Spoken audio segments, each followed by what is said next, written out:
Welcome everyone. Happy Friday. Very happy to have Christopher Bergh as my guest on the Ravit Show today. A little about Christopher Bergh. He's the CEO, co-founder, and head chef at DataKitchen. When I announced, obviously people were so curious to know a head chef. What does that mean? And DataKitchen, obviously fascinating name as it is. So Chris has more than 30 years of research, software engineering, data analytics, and executive management experience. I was just talking to Chris backstage, and he was just telling me about the technical guy he is. So can't wait to interview him today and ask some amazing questions and know more about Data Kitchen. Chris is a recognized expert on data ops and speaks about data ops at many industry conferences. He's the co-author of the Data Ops Manifesto, the Data Ops Cookbook, and the recipes of Data Ops success. So today we will discuss about his journey, definitely data ops, data analytics, and data storytelling. Also, good news for everyone who's joining in that we will be giving away two Data Ops cookbook and Data Kitchen wooden spoons. So feel free to type in Data Kitchen, hashtag Data Kitchen in the comments to enroll for the raffle. We will announce the winners by end of the show. What you need to do is quickly, I'll show for the folks who are just joining us. Happy Friday, Marcus. I can see your message there. Awesome. Here's what you need to do. Type in Data Kitchen and you will enter the raffle and we can get the ball rolling. Then, okay, without any further ado, let's have Chris here. Hey, Chris, welcome to the Ravit Show. Hi, Ravit. How Hey, are you? I'm good. Can't wait to hear more about Data Kitchen. I was just telling folks about the giveaway as well, about the Data Ops cookbook and the wooden spoon by Data Kitchen. So definitely looking forward to it. To start with, why not introduce yourself, Chris? Yeah, well, thanks for that great introduction. So, I guess I'm sort of a middle-aged software data nerd. I guess is probably the right way to say it. I've been around for a long time, and I'm still pretty technical. And so I have had this journey of kind of working class kid from Wisconsin, and actually I taught in Africa for 3 years, and then I studied AI back when AI was not cool, and only five other people were in my machine learning class. And now it's the most popular class I understand in undergraduate curriculums. And I worked in software kind of at research groups at MIT and NASA, and then startups, and sort of kind of grew up in the software world, I guess, as you could say, sort of steeped in building code and running teams. Right, that is amazing. And also, when was the first time when you actually felt very intrigued to get into the data world? Just a little early journey. Well, it was 2005, and being the arrogant software guy, I always kind of like data and analytics, and I joined a company that did data and analytics for healthcare. And I joined as kind of the chief operating officer. So the Oh. people who worked for me, they had titles of ETL engineer and predictive data science, predictive analyst who did what we call data science or AI. I had people who did data viz. And I was the guy who was kind of like in charge of making the trains run on time. And so I thought that would be really easy. And I thought, man, I'm a great software guy. This data and analytics stuff is for lesser beings. And man, I was really wrong. It was hard. And things kept breaking. We couldn't go fast enough. We were always had capacity limits and people. And so I lived this life for 7 years of how do you have a team to basically create insight fast. How do you do that with almost no errors? And then how do you have a small team that's highly productive do it? And this is it was a hard problem for me, mainly because I thought I already knew what I was doing. And so we built that company up, and then we sold it. And then about 8 years ago, two of the gentlemen from that company, Gil and Eric, and I started Data Kitchen. Wow. And we have been working at that and growing profitably for the last 8 years. Mhm. Very cool and very inspiring journey, Chris, must say. We have a few folks joining us from various parts of the world. Aditi is here. Hey, Aditi. So just greeting them. Christine is here. Hey, Christine, joining us from Chicago. And obviously, people are in for the game, the Data Kitchen. So very welcome. And another question for you, Chris. As obviously a leader in the managing software and data teams, how was that journey? Was that different from being the CEO and co-founder of Data Kitchen, or was it the same, but it's just the way how you look at it? Look at it. Yeah. So, as an engineer, right, my primary skills are with things, not people. And, Mm-hmm. I'm an introvert, not an extrovert. And so I have the wrong personality profile to run anything. But, when I was working doing technical things, sort of my reach always extended my grasp. I always could like see more than I could actually build. And I'm pretty good. Maybe I'm not the greatest engineer in the world. And so I've been on this journey towards leadership, right? And so it started off with managing small teams and then managing software teams. Um, and that's been an important sort of journey for me on how to just become a technical leader. Right. Um, and it was by no means an easy path for me because I had a lot of learning to do. And there's some people who are natural leaders. I just don't happen to be one of them. Um, and that also fits with my journey with the going into data because managing data teams has its own challenges, Right. because it's kind of interesting and you're kind of running a factory in data and analytics, Exactly. where on one side of the factory is data, on the other side are your deliveries, the reports, the models, your business customers. And so how do you run that factory so it produces Toyota Camrys and not AMC Pacers? Not crappy cars that break down, but cars that last for 150,000 miles. And so that's really hard. And so actually, in doing data and analytics, I had to go back and read Deming and understand how to manage a factory. And that was not there in my software career. But what was there in my software career was this trend towards agile and DevOps, the idea that Mm-hmm.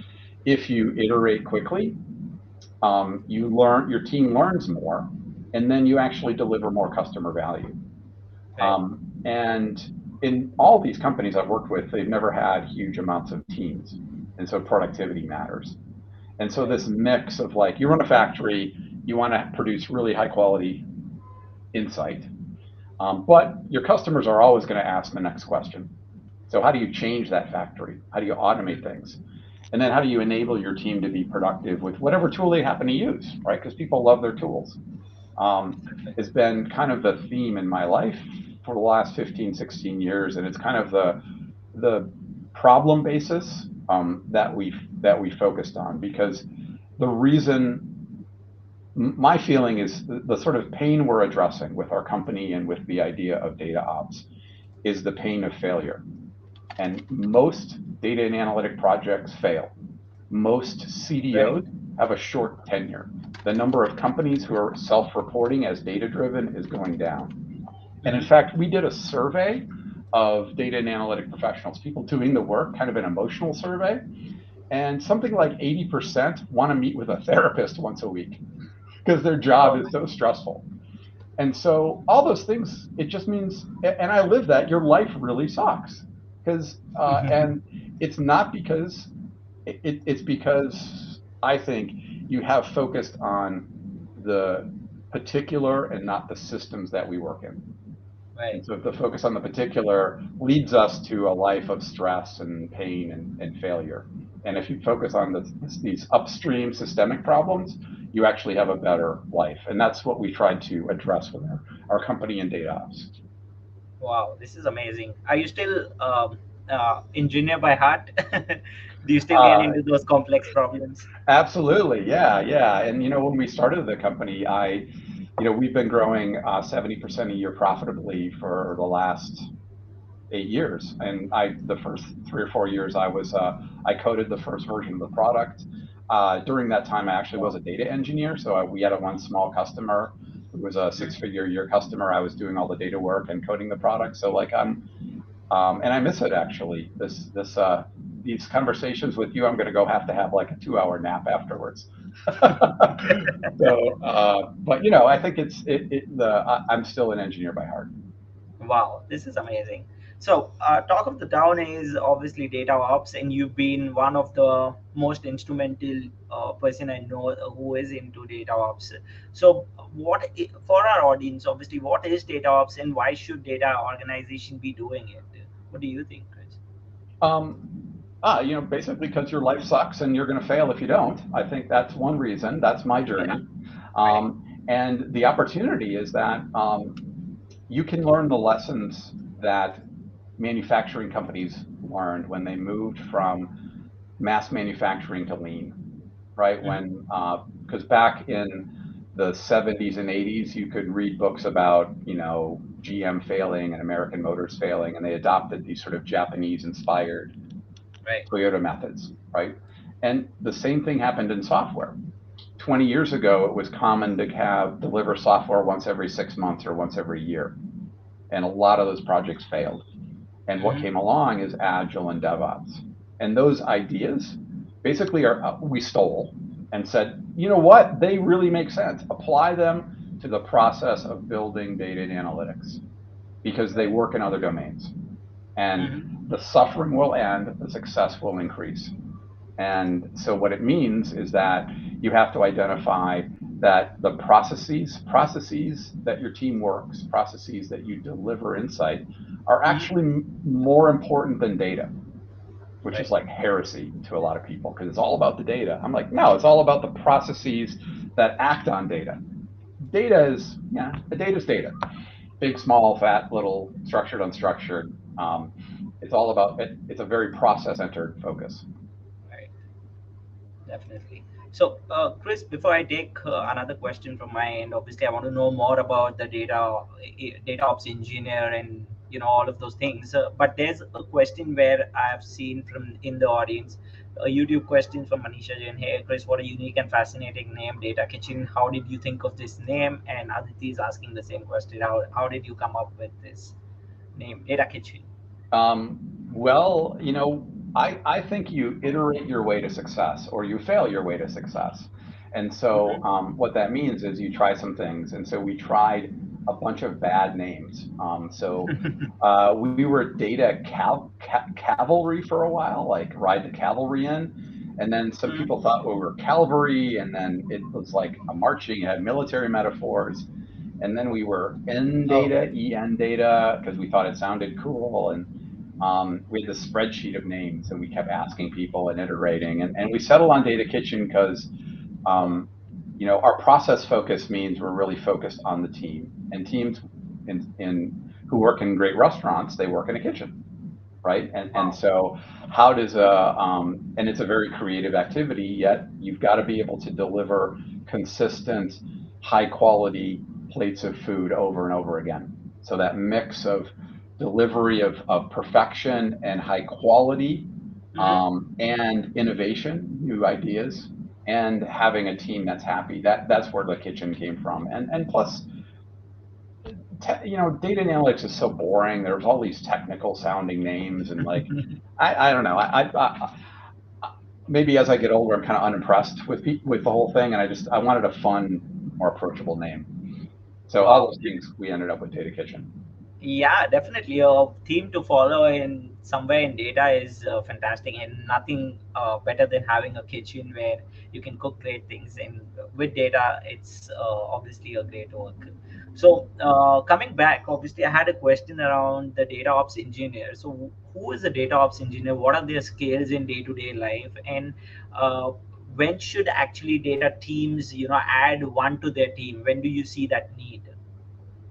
Yeah, so I think the people that do the work in data and analytics, and sometimes you call them data engineers or data scientists or people who do BI or data governance. If you think of their role is to work with data and give insight to their customer. Maybe it's the Right. end customer on a website, or maybe it's a business person who's looking for that great report or model, right? Mhm. And they want to be successful. And so how do Right. you make them successful? That's the question. How do you make that team? And so what's the criteria that that team is successful? Well, first of all, they need to iterate.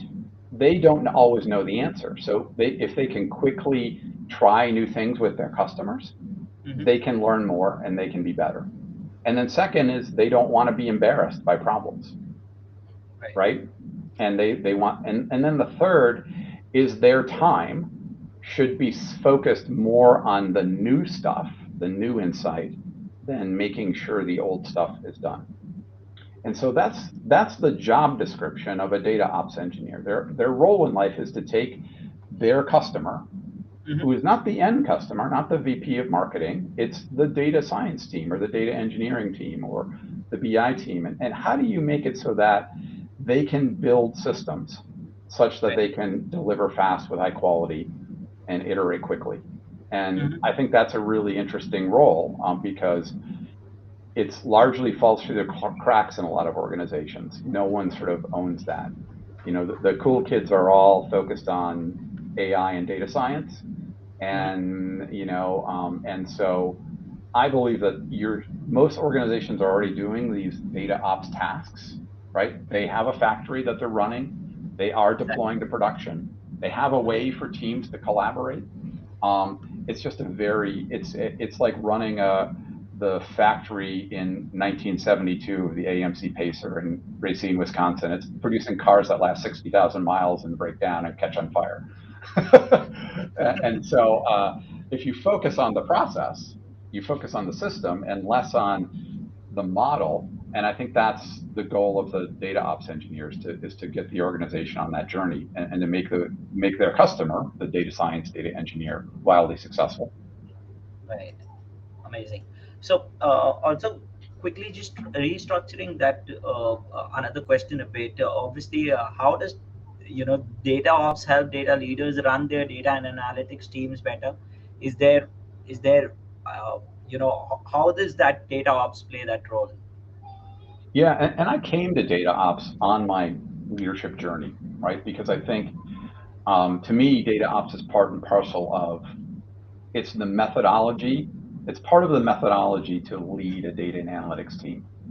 And I think good data and analytics teams should do data ops just like good software engineering teams do DevOps. Mm-hmm. And so I view it as essential part of the leadership process. And so because I think as leaders, let's say you're a chief data officer or running a data and analytic team, your job is also to show how awesome your team is doing to the rest of the company, right? Exactly. And one of the challenges of that is how do you prove insight's sort of a slippery beast, right? It's like you're only as good as your last idea that you've gotten out. And so how do you Mm-hmm. prove that your team's good? Well, I think one way is to measure how much work your team's doing, measure how few errors they're having, measure their productivity. And I think data ops helps you do that. And we've got sort of part of our software that we call the Boss is Awesome report that helps you show that. And so I think, data ops is part of the methodology to help data and analytics succeed. And sort of process analytics, which is part of what our software does, is a way for them to show how great they are. Right. That sounds interesting. Also, we had a question from the audience. Says LinkedIn user, maybe some privacy issue there. But how about new people who came only to learn something and after that leave for another company? How you make sure they learn and stay? Interesting question. Yeah, I think that's really, a lot of data and analytic teams, they hire bright people, they create what I call a hairball, a technical mess that only they know how to run and only they know. And then, well, it works, let's say, Mm-hmm. and they've got to run it. And it takes half their time, 2/3 of the time to keep this beast that they've built running. And you know what? They Exactly. start getting bored because they're there to do new stuff. Your data scientist or data engineer, they're there to go towards the customer and create newness. And this running of the old stuff bores them. And and what happens is the job market's good. They answer the recruiter and then they give you a 2-week notice. And that's happened to me. And so how do they stay? Right? Well, I think that's one of the goals of the DataOps engineer, is you try to relieve that burden of them. And so one of the terms that we use is nuggets. And what do we mean by nuggets? Well, that sort of work that your data scientist or data engineer or people do, that's expressed in code or configuration. Right. And that code or configuration is the nugget, the intellectual property. And what DataOps does is take that nugget and wrap it in a basket with tests and automation, so that that person who does it isn't running it anymore, and they get to go on to the next new thing.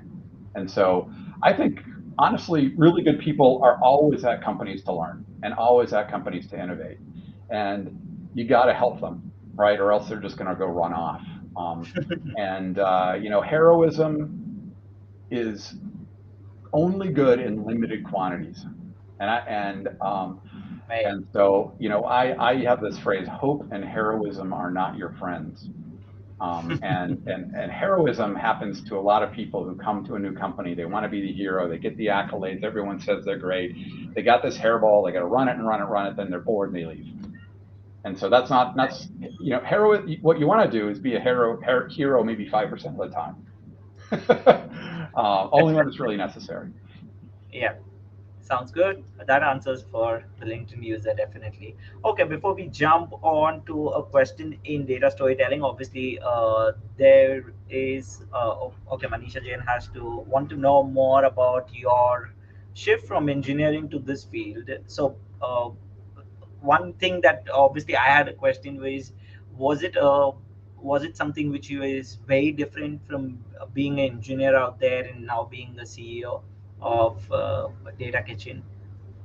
Yeah, it's sort of an expansion of my skills. So and so to me, I sort of stumble for months and years before I sort of get things right. And one of the things that I've had to learn is in my engineering journey from a technical person to a leader is number one, I think the first thing is emotional intelligence is greater than intelligence, raw intelligence. And Right. so caring for people, working for people, understanding people, listening is really important, and communication skills. And then in my journey as a CEO, I sort of took the slow train to being a CEO. I was the first to CEO at 49. And so to me, accumulating skills over years by running teams, working in different roles, and bootstrapping a company, like I've done every job that you possibly can do in an enterprise software company. Like I've done the job. And so that's the slow train. Now there's people, I'm in this forum, a CEO forum, to improve my skills as CEO. And there's people who are 25 years younger than me who are frankly probably better CEOs because they have the natural skill. And that's great. They can't code. I got that going for me. But you can learn it. And the slow train is an opportunity. You just have to keep working at it. Yeah. Suzanne says it's never too late. And that is so true. Right. Exactly. So in terms of the data ops, obviously, my question is, how many industries have you actually explored till date? Is it just limited to a specific industry, or is it open? It can be finance industry as well, where you're looking into. Yeah, it tends to be companies right now we have a mix of companies across verticals. Our focus is sort of healthcare and financial services. And so because they've got a lot of data and frankly, they got a lot of money because, having people pay is good, but it's any team that wants to has this sort of characteristics of they have a lot more demand for insight from their customers than they can fulfill. Mm-hmm. Things are breaking and their life as a team kind of sucks. And so if you got those three things, you need DataOps. And fortunately, that's pretty much a majority of data analytic teams nowadays. And so our challenge, and one of the reasons that I go on programs like this is to frame the problem in the right way. And for me, the framing is your team has to learn how to develop, pick the right predictive model or pick the right visualization and all that stuff. But I focus less on that and more on building the systems and processes that enable you to iterate through quickly to do that. Very true. And Kevin Manco here agrees. He's like, I love the idea of automating the routine work and freeing up time, soft cost for more insight and exciting work. Also, giving people ownership over their own development helps people connect the dots and envision a path to where they want to be. Very true. Yeah, I think it's, I think I look at that and I center on the term connecting the dots. Hmm. And what happens in data and analytic teams is, horses where they put blinders on, Yeah, true. there's a lot of work where you focus just on your piece. Exactly. And my piece is the model. My piece is the data transformation. My piece is the biz. And no one can connect the bigger dots. And, Hmm. and so as a result, it's very hard to pull the pain forward. And I mean by when you're at your desktop and you've developed a model or a transformation or a visualization, you should be able to take the blinders off and connect all those dots and say, well, I've changed something. What is the net effect of that change on every other piece in the system? Because you can't, it's hard to do that now. And so, and I think that's a really important point because it allows individuals to connect the dots. It allows them to be empowered to see the effect of their change. And I think that's a really, really important part. And the net effect is that you just have to go to less meetings. Hmm. And honestly, you have to talk to less people. So, which is, not bad. That's just introvert you coming and talking about it. But okay, moving on, we have a question from Mavi Kinvasra. Since you have such fantastic experience in data ops, how have you seen data ops evolving in past couple of years? Well, I think it's a lot better. We wrote the first, I wrote the first Wikipedia entry on data ops. We wrote the data ops manifesto, and the word was very infrequently used 5 years ago. Like I have my Google News search, and I would get something once a month, right? And so to now, where the putting ops as a suffix on the word is like super fashionable. So there's data ops and there's ML ops, machine learning ops. There's Mhm. model ops. And so in addition to DevOps and AI ops, and so the idea that operations are important, that the systems and the Right, processes right. are as important as the data, I think is becoming more and more known. And I've actually seen companies on their journey starting their journey to do data ops. They're reading our books or the manifesto. They're reading articles by analysts. They're reading other companies' blogs, and they're starting to learn that and shift their focus away. So I'm actually very excited to see it. And I think it's really because a lot more people have come into data and analytics field. It used to Mhm. be kind of a small corner of nerddom. Like in 2005, when I started it, I would say, I'm doing data and analytics. And they go, what? And I'd say, I'm doing charts and graphs. And they go, oh, okay. Now you can't go through an airport or you watch a sports show and there's charts and graphs. And it's interesting how over the past 15 years, the idea of analyzing data has crept into a lot of parts of our life, and the idea that that's a career and that's important, and data scientist is the sexiest job. And so I think Right. what's happening is a lot of people are seeing the same stuff that I saw, Mhm.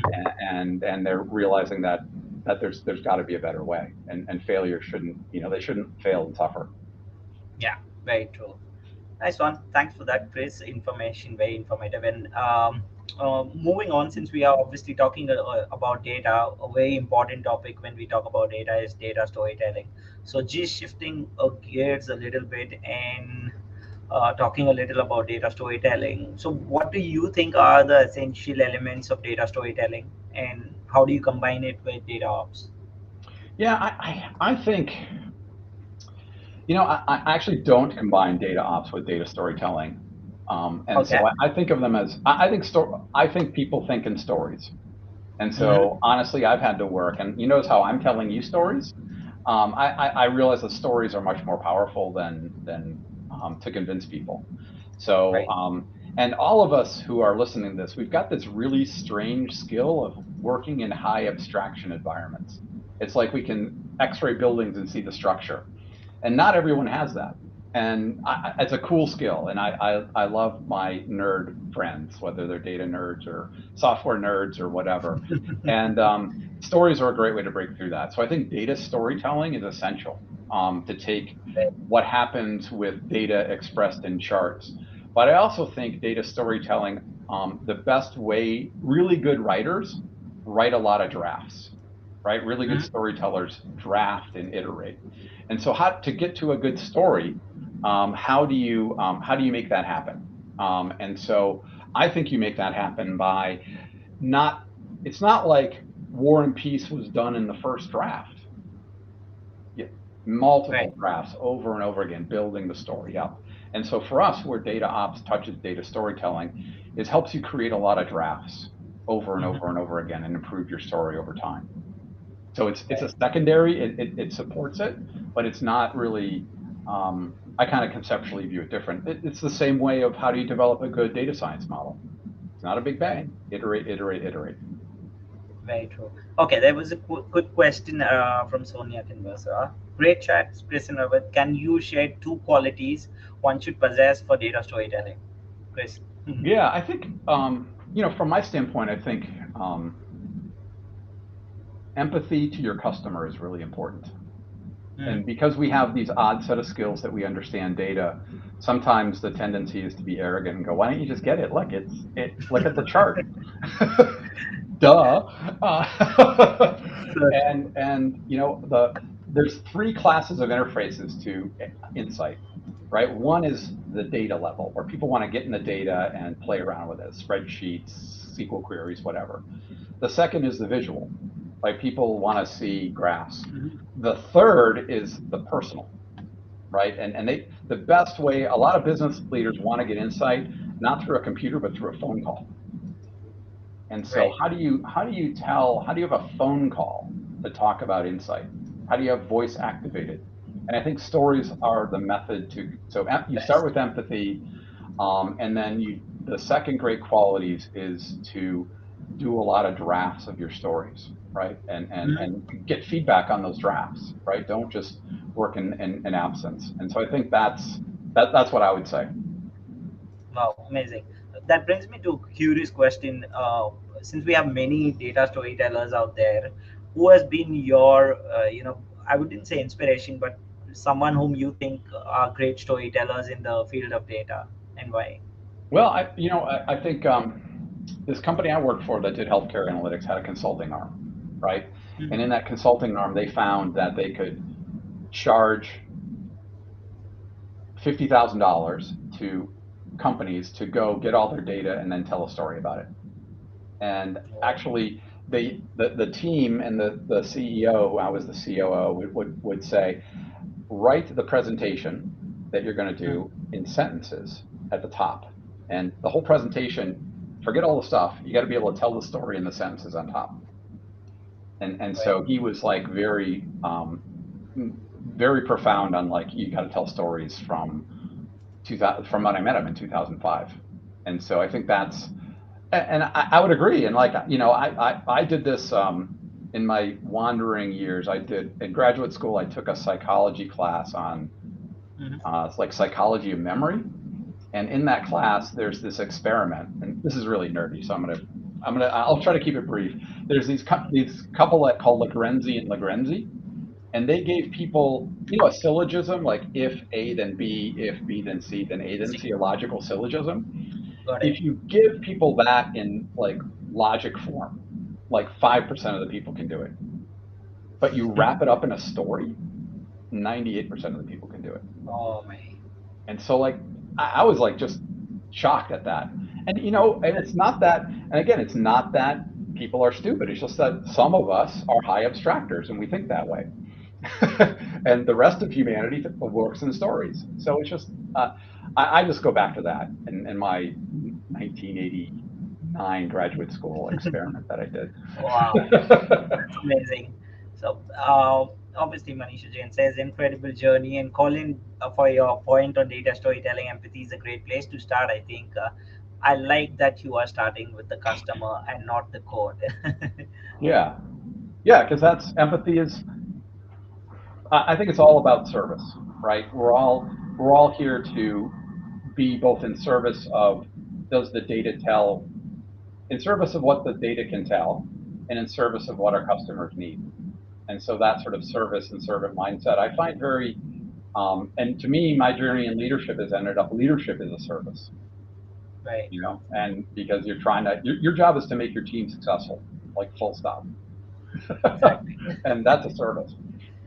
Awesome. Another question from Christine, very interesting. We see pictures and we use words and stories to make sense of them. Do you do that using data ops? Is like taking pictures to create draft for the final telling of the story? Wow. Yeah, I think so.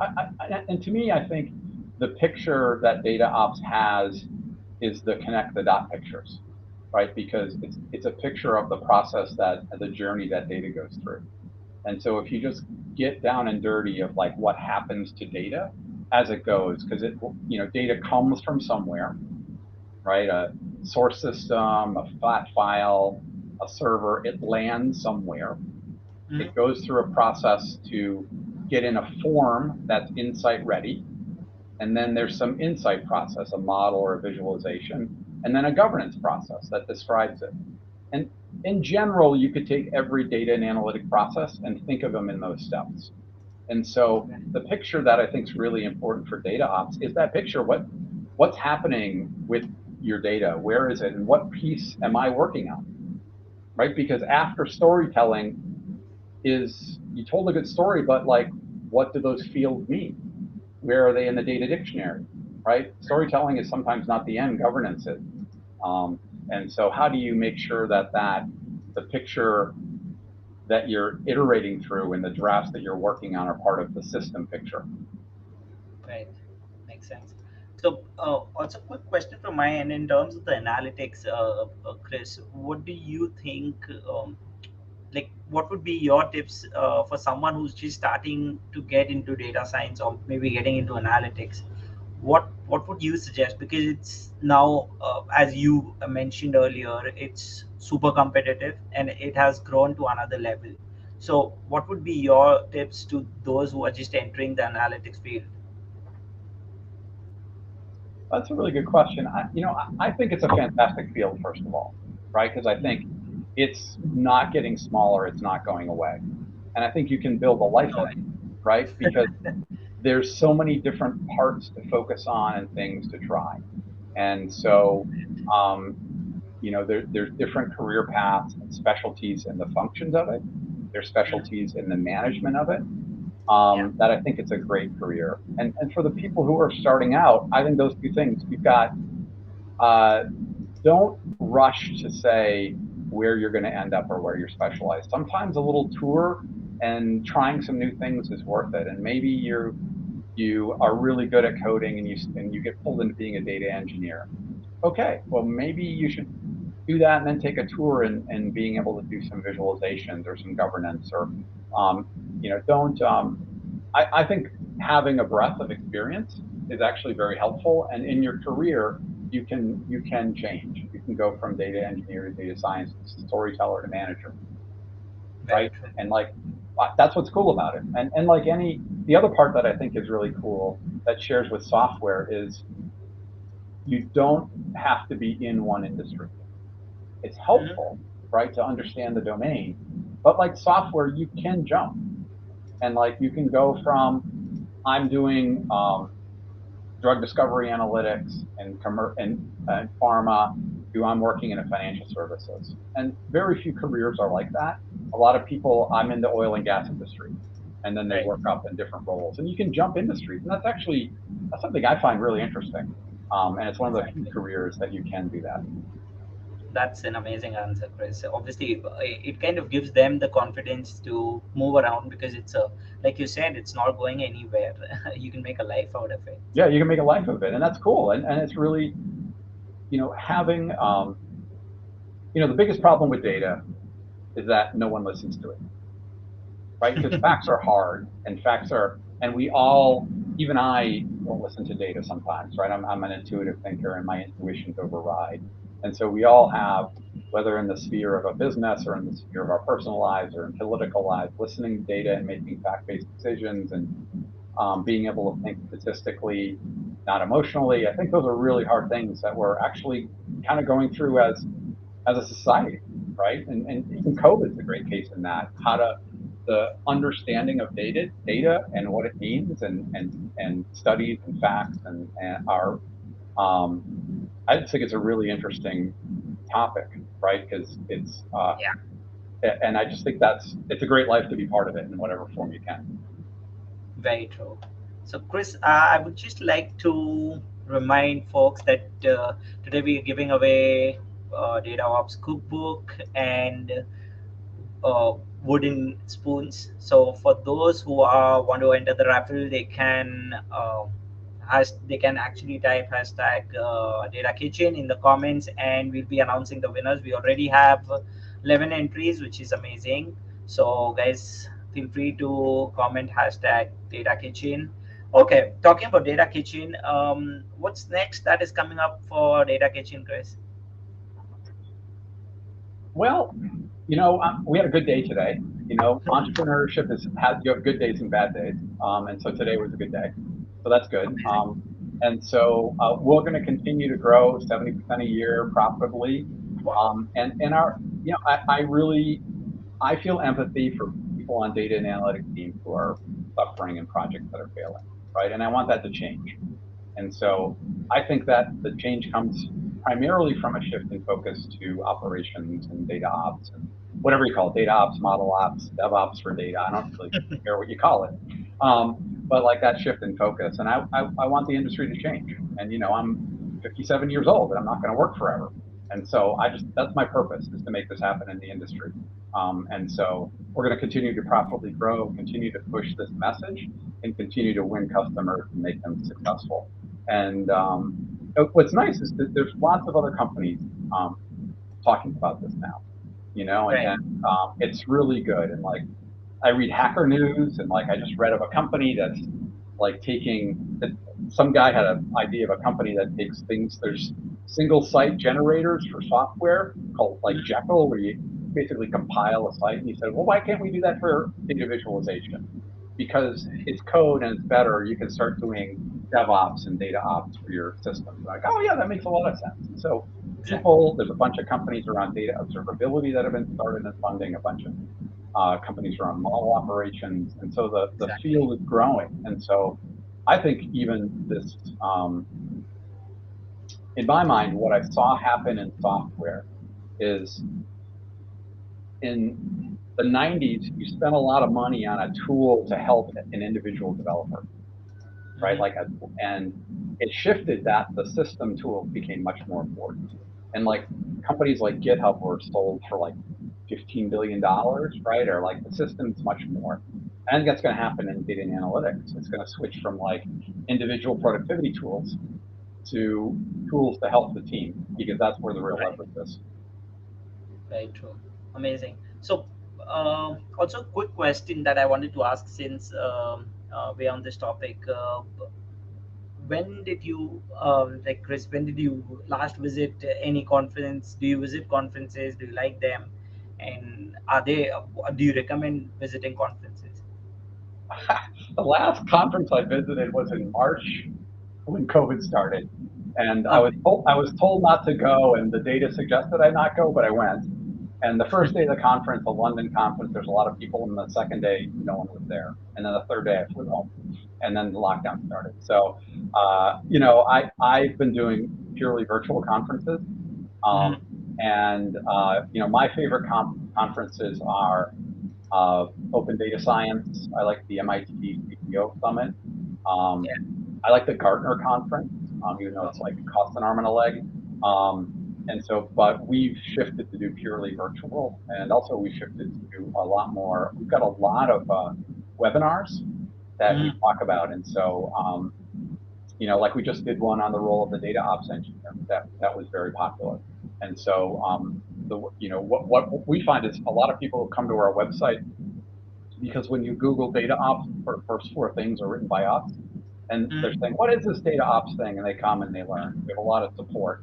That's why we wrote two books, and we're trying to help people. The best Our gift is education, trying to give these people the ideas that they need. Oh yes, definitely. I do see the website of DataKitchen, and I see, there's so much reading material. You actually give out the ebooks as well for folks to educate themselves, which is amazing. Yeah, So, and I myself do sign up and read about data ops, and there's so much. And we just having this small chat about data ops, but there's so much to know more about and how agile it is, and what's the journey of data ops. So it's fantastic. yeah, Thanks for yeah. And I that. think in the next month or two, we're going to do a small certification program that you can go Oh, through on our website and kind of get certified in the ideas of data ops and the practicalities of data ops. And so, and it's almost like we have too much content now. People are like, "Whoa, where do I start?" exactly. Thanks, Jessica, for sharing the a day in the life of a data ops engineer. Definitely checking this out. Okay, Chris, quick question. Who are your favorite data people around? Who are my favorite data people? Well, I look. This is kind of a bogus answer, and not maybe it's bogus, or I listen to our customers a lot. Every day Wow. I talk to customers and prospects, and so to them, they're my favorite people, because they come to us with very genuine challenges on how they work and very genuine frustrations. And so my favorite people are the people who, the day-to-day people, and maybe they happen to be a VP or a director, or maybe they happen to be an individual contributor, and I hear their pain, and I don't, and I've felt their pain, and I want to improve that. And so to me, Wow. my favorite data people are, because I have the I'm part of our sales process, part of our delivery process, and so I get to talk to people across every industry. So my favorite people are the people I talk to because I empathize with them. Amazing. That's the best answer I've heard about when I ask such questions. I've asked in previous episodes, So but you don't think it's a bogus answer? no, I Okay. don't. I really don't, because this is something which is very important, and I think definitely customers are the best people to speak about data, because if they can talk to you around data and educate you there, where and put you in that puzzle that you need to answer them, and you need to find some things which you have only given it to them. So it does make that difference. So it's not a bogus answer, it's a fantastic answer. And I Okay. think yes. Okay, Robert is here. I agree with the amount of content I get lost on the Data Kitchen website at least once a week. Blogs, webinars, white papers, it's endless. Very Yeah, true. and I know Robert. Yeah, we have way too much, so we're working on it, Robert. And the certification is coming up. So Yeah. yeah. All right. It's time, Chris. We announced the winners for today. We have 13 entries, which is amazing. We announced the first winner. Let's see who it is. All the best, and thanks for everyone who all are participating. All right. The first winner is Manas Chore. Thank you, Manas. Quick Well, one. enjoy your spoon. We do give them out at conferences, and it's just a basic kitchen wooden spoon with our logo on, but it's actually useful. Like you can use a wooden spoon, right? I mean, how many can openers and pens do you really need? Exactly. One last draw that we do is for another winner. Let's see. All the best again. But I'm sure you're getting those golden nuggets in DataOps cookbook. So, are there additions to it, Chris? Yeah, we're on the second. So we have a cookbook, which kind of is sort of the basics on how to do data ops. And then our second book is really more focused on organizational change. And as a Okay. leader, how do you actually help people on their data ops journey? And so, if you've got, the way I think about it is we've got a manifesto that's got 18 bullet points on. Like, start Mhm. there. If you agree with it, then download the cookbook. It has a lot of pictures, and page Yeah. through it and see if the pictures make any sense before you invest any reading. And then start digging in chapters, because it's more like a collection of it's not sort of a it's more a collection of blog articles than it is a true start to finish book. Amazing. So, the second winner is Sionoi Kimari. Congratulations. I will reach out to you guys, or maybe Jessica might reach out. But thanks a lot for participating. Okay, quick question. Since we are talking about the book, how long did it take you to write the book, Chris? Because it's a heavy duty work. Yeah, it actually took me no time because I didn't write it. Iran Strad, who we work with, is the writer. And Got so, it. yeah, I am not a great writing is like I code so much faster. Writing is like it's painful for me. Uh-huh. And so I basically had I do PowerPoints and talk. And so it's a Ah, collection of words around our PowerPoint. So amazing. So, having that he's been writing with us for years. So he's but do we have the codes? Do we have some codes in the book as well, or is it completely theoretical? oh, it's very practical, honestly. About it's examples, stories from our experience and from our customers' experience, and um, you know I'm sort of believe that people don't read books.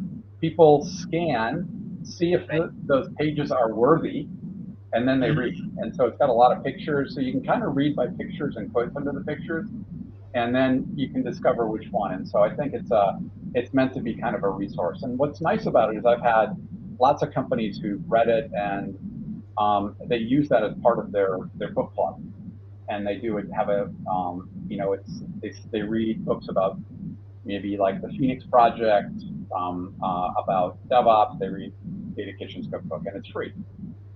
Amazing. That's great stuff. And that's what I like about Data Kitchen. You've kept everything, all the educational material for free. And it's always interesting when we get into Data Kitchen, like Robert actually mentioned that we get lost in there. It's endless, but in a good manner, he says. Yes, Yeah, yeah. definitely. No, and I realize we have a lot, and it's one of the things is that what's nice is that data ops touches a lot of areas, right? And you can talk about how data ops touches data governance, or Right. touches data science or data engineering, and you can intersect it with a lot of the great trends today, like data mesh, right? I think data ops or a data fabric. These are very buzzwords that are out there, and so people want to know, like, hey, I mentioned, how does this work? And so how they interact is, and so partly fun in my job is to go like read what people are writing, and we talk like we did a data fabric webinar, and I had to learn what it was, and we talked to the analysts who wrote the articles, and then we processed it and said, here's how data ops helps the data fabric. Wow. Amazing. This is great stuff, Chris.